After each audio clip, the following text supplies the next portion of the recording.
নমস্কার বন্ধুরা, কেমন আছেন? আশা করি ভালো আছেন। আজ এখন সামনেই পুজো, যেহেতু আজ একটি ঘরে বসে ঘরোয়া উপায়ে একটি হোমমেড স্পা নিয়ে চলে এসেছি, যেটি কিনা প্রথমেই বলি, টক দই লাগবে, নারকেল তেল লাগবে আর মধু লাগবে। টক দই যার যেরকম চুল হেয়ার সেরকম অনুযায়ী টক দই লাগবে। টক দই,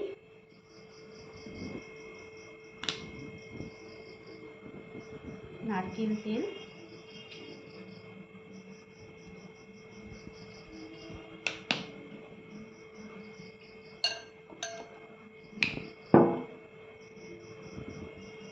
এক চামচ মধু।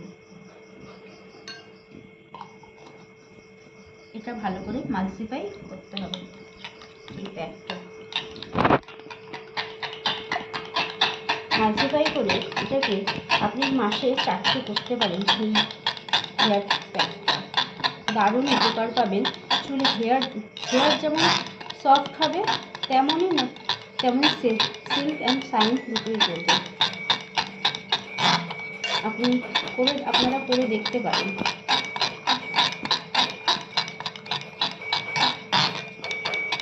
ঘরেই একটি হেয়ার স্পা উপকরণ। আজকের মতন ভিডিওটি এই পর্যন্তই।